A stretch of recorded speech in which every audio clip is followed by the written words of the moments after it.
Michelle Ortega, and I am an undergraduate student at Georgia Tech.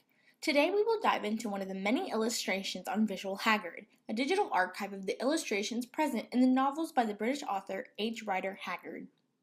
Allan Quatermain is the sequel to King Solomon's Mines, a novel on the life of fictional character Allan Quatermain.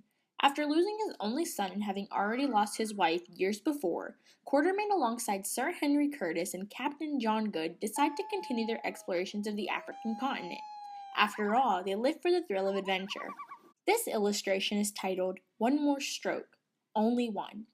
It was published by Longmans, Green and Company in the 1888 edition of Allan Quatermain. The artist was a British man named Charles H. M. Kerr. Born in 1858, Kerr grew up to pursue an education in the arts. He attended the Royal Academy of the Arts, who later presented his artwork for public viewing. In fact, he is best known for the illustrations he created for the novels of H. Rider Haggard. When looking at the illustration of the sacred stone, the eye first gazes at Umslopogaas' large body stretched out, as if to wage war against the stone. As the eye moves down, one notices a substance dripping off his body. It appears to be blood. This blood has left its mark in this place, his feet having created the path leading to where he stands now. One cannot help but notice in Kosi Kas, Umslopogaas' beloved axe, and the symbol of endless fight. It is also stretched backwards, ready to launch with all the power it contains. In the background, we discover the crowd of white people who have gathered at this important event. Their faces and body language reveal feelings that are left unsaid. Queen Nyleptha grasps her cloak while it appears to be Sir Henry Curtis holding everyone back.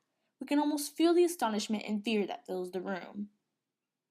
In a place where the white man has again taken over the African lands, Umslopogaas' determination reflects the feelings of the entirety of the African people. The marks his steps have left behind him demonstrate the long path he has taken to show the white man that he is also powerful. The white men are perplexed by this event because they have seen this man tirelessly fight to protect them, even when they have oppressed him. At first, Haggard's novels regarding the African people seem to be concerned largely with the concept of imperialism. The British were a people who felt superior to the rest of the world, more specifically to people of color, such as the members of India and African nations. Many times we have seen our good friend Allan Quatermain claim that these people are uncivilized or not gentlemen, as he often refers to himself and his own natives. Although this was the mindset of many British in the era, this illustration from Allan Quatermain aids in depicting how the African man is not lesser than the white man. If we reference back to one of the first scenes in the novel, Quatermain reunites with Umslopogaas, and we see Umslopogaas defend Quatermain from the other tribe men, calling him my father. All the praise that follows goes to show that the African man has been taught to believe that the white man is greater. O. E. Udofia states in a journal article titled Imperialism in Africa, a Case of Multinational Corporations, that imperialism is a stage of capital development. Imperialism isn't all about a superior race. The main reason why nations took control of others were because of competition. They wanted to demonstrate who had power and wealth. As a result of this, they were able to conquer whom they thought the lesser people. Moreover, Umslopogaas splitting the sacred stone isn't a defeat of imperialism and the economic benefits it brought to the motherland, but it is a matter of defeating the mindset of the white people. Haggard did not write these books to simply illuminate on how the British were better. Norman A. Etherington, who wrote Rider Haggard, Imperialism, and the Layered Personality, uses several analyzations from different authors to determine the following. Haggard's works cannot be passed over as imperialist propaganda. In fact, it is remarkable how little imperialism creeps into the books which made him famous. Etherington goes on to say that Haggard bringing up Africa at all is not to make a point about imperialism, but to further emphasize the similarities and differences between the two people. It is important to recall that in this image, Queen Nyleptha's army has just removed the power from the hands of her sister, Queen Sorayas.